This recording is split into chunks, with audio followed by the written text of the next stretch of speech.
Baby, tell me if you like it.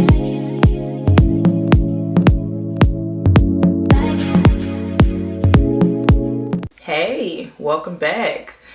So, June, what a month, right?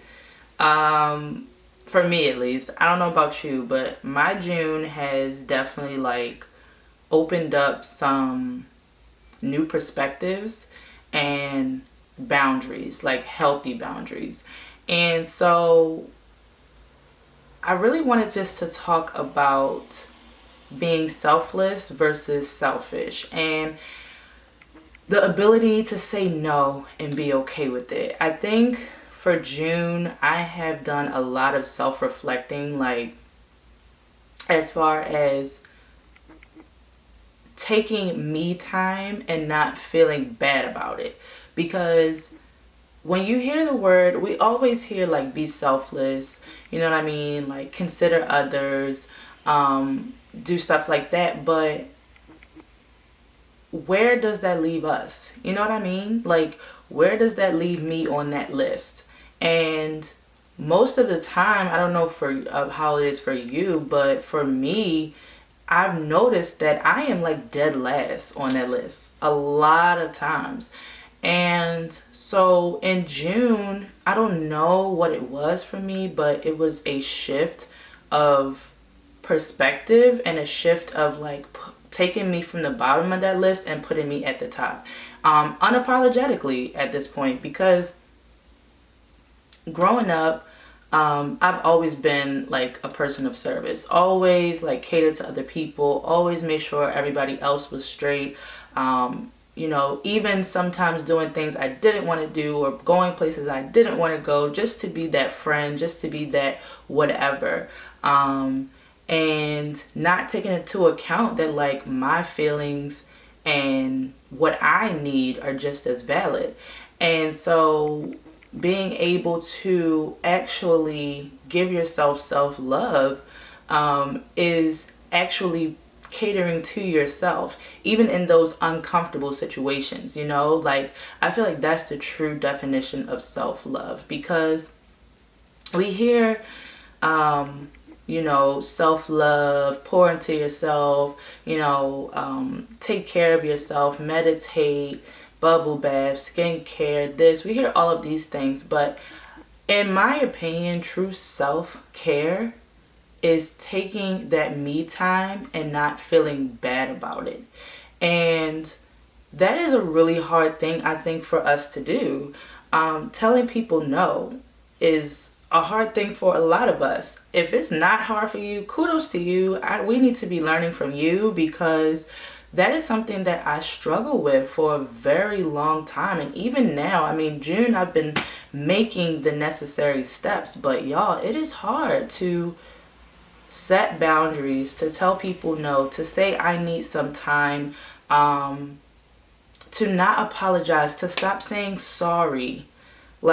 Y'all, I am taking that word out of my vocabulary, because for one, words cast spells. We all know this. So I've already been trying to be more aware of the words that I speak about myself, about my situations, about people, just in general, using different words. And when you hear the word sorry, when somebody says, I'm sorry, you're basically saying you are sorry. You're a sorry individual. And I know we've all heard to don't say sorry, say I apologize. But even in that sense, stop apologizing all the time for doing things that you want to do or things that make you feel good. And I literally have to sneeze, okay.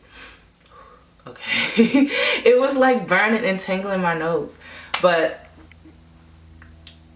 And I think that once you start making these necessary changes, you will start to see how often everybody else does them too. Because I just took a trip to Nashville, and one of the girls that I was around a lot, she says sorry so much, for everything. And I'm just stop apologizing. Stop. Why are you apologizing so much? Why do we apologize so much? And I think the clicking factor for me with this was I was watching the show Generation. I don't know if you guys watched that show, but it is so good. It's a little raunchy, and I think it's a bit much for high schoolers, but it is the reality, especially with these high schoolers coming up now. So one of the main characters' mom was playing the game Sorry with him as he was like a little kid. Like he was recalling like these moments.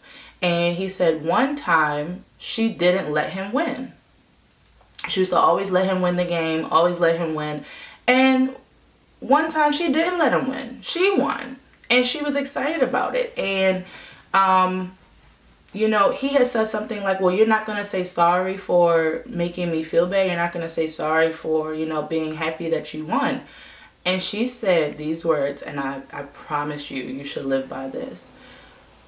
Once you stop apologizing for your happiness is when you will finally become free. And like, y'all, I know it was a TV show, but that just hit so differently because I realized that we dumb ourselves down. We apologize for every little thing, whether it's something that makes us feel good and now we feel bad about feeling good about it, so now we apologize or we shrink ourselves. And even in that sense, you know, yes, she was his mom, and you know, but where's the rules saying that she had to let him win every single time?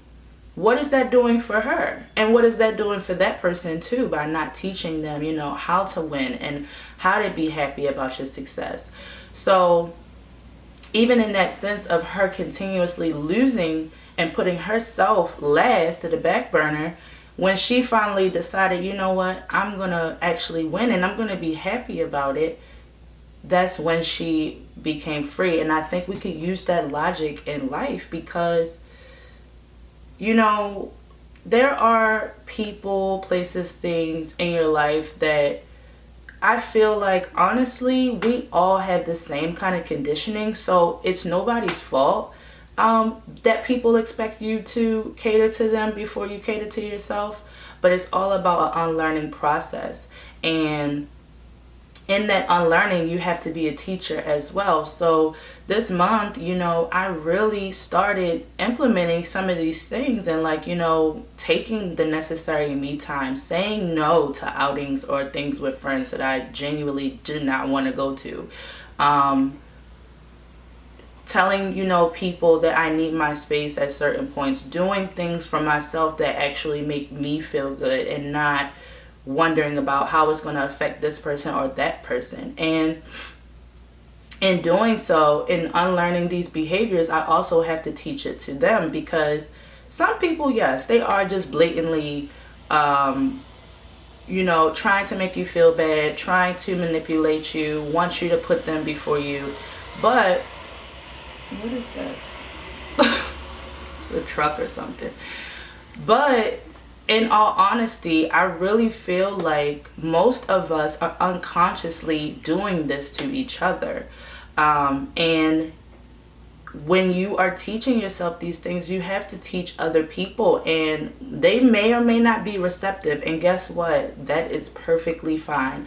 If there is somebody who is not receptive to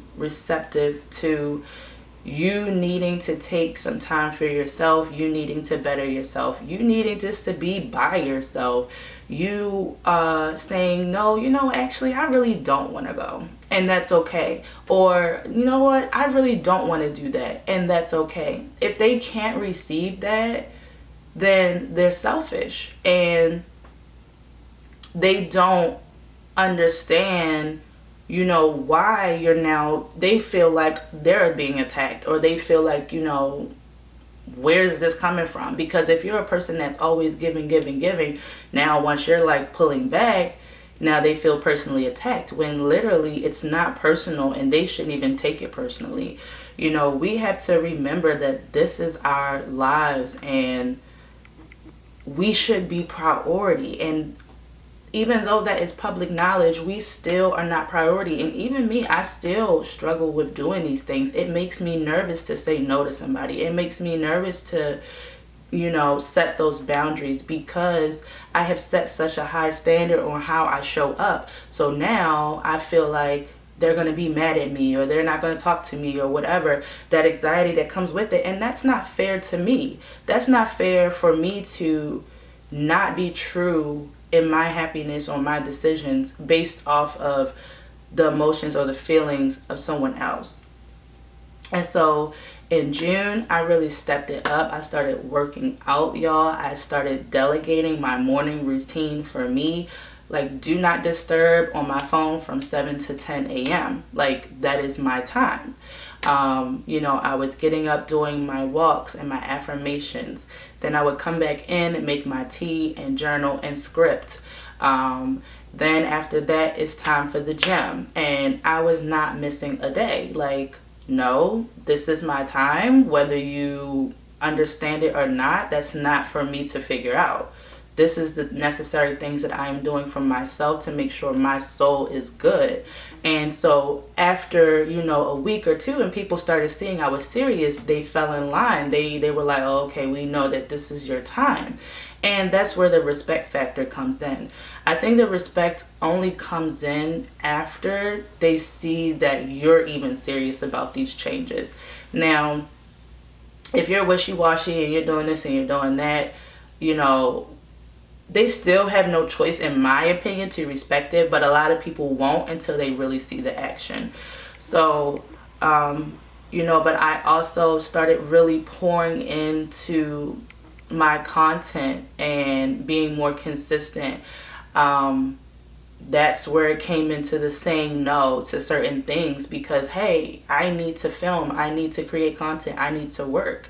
And even still in this day and age, doing this as a job, people still don't understand it and they don't respect it. And so they feel like you're not busy, you have time, you can do it later, you don't have to do it right now. And they're putting their own selfish needs before what you're voicing that you need right now. So, I had to tell certain people, hey, like, I can't go because I'm doing this, or I haven't responded to your text because I'm doing this. And that's just the bottom line. So if you start bending and putting yourself in situations where you are not fully happy, then you're not going to have peace. And the two non-negotiables, guys, that like I have really decided that this is it, like these two are my peace and my time. Non-negotiable. There's nobody else that has control over that but me. So you are not going to tell me what I'm doing with my time, and you are not going to interrupt my peace, like point blank, like y'all, like for real, because people will try it. They will try to manage your time. They will try to interrupt your peace, and that just can't happen anymore. But it has to start with you and your own mindset and what you allow. You know what? It's so funny. When I was thinking about this video last night, are you back? They're back. Oh, it's the trash. They're gone. So I was thinking about, the direction and everything that I wanted to say last night. And I thought about this quote. And I don't know if it exists anywhere, but I'm going to just say I made it up. People do not live rent-free in your life, although they act like they do. And when you realize that everything that is in your world and in your universe is something that you allow to be there, you also have the power to remove it. So there is no, making you feel bad about anything. There is no dictating what you do throughout your day. There is no, catering to someone else's emotions over yours. Now, am I saying that you just shit on people, be cold, be mean? No, absolutely not. We are still unconditional beings here.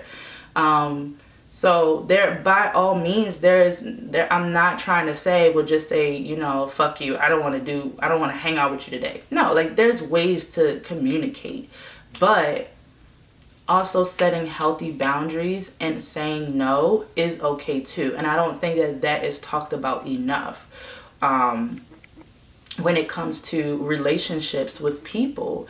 And nobody's sitting there asking, hey, have you spent, enough me time with yourself? Have you, checked in and balanced yourself this week? I've seen you spread yourself thin. I've seen you be here and there. Like, are you okay? Nobody's asking that. Maybe you're out with this friend the next day. So now that the next day, the other friend is like, oh, well, now it's my turn. Now that friend is like, oh, now it's my turn. Like, nobody said like, hey, have you taken some me time this week? I don't see nobody doing that. And that to me is selfish, because you can't always share your energy and your space with everybody. You need some time for yourself. And I've noticed that, like, when I become overwhelmed, when I become lazy, when I become drained, it's because I've been spending way too much time with other people. It's because I've been ingesting so many other energies and feelings and emotions, and I haven't had that time to recharge and just chill with self. And so now moving forward, I'm making that a priority, because I don't want to get to that point where I feel so low that now I'm like, okay, I just need a break. You know what I mean? Like, I don't want it to get that far. So now what I'm doing is implementing those things when I actually feel them, so that I can keep a healthy flow of energy within myself and my relationships that I have. So I hope that this video was enlightening and showed you a different perspective on self-love and self-care, because setting those boundaries, saying no, not apologizing for your happiness, all are included in that. And if anyone that doesn't understand it, give them the chance to understand it. But then if they just really don't give you that what you need, then you need to remove them. And that's just how it is. It's no hard feelings, but if they are not like willing to give you what you need, respect your space, then that's not really someone that you want around you. And it's going to be hard. Adjustments are hard. Change is hard. But success comes with separation and replacement. So with those two things, you can start to see the positive shifts in your life where you need them. So don't be afraid to separate. Don't be afraid to replace.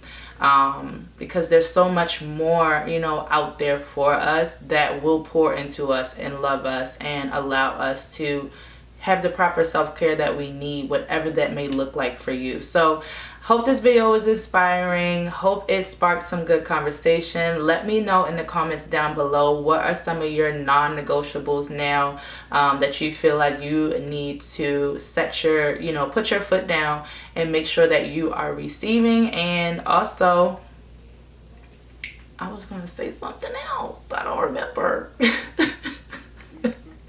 I don't remember, but thank you for watching, and I will see you guys in my next video. Peace.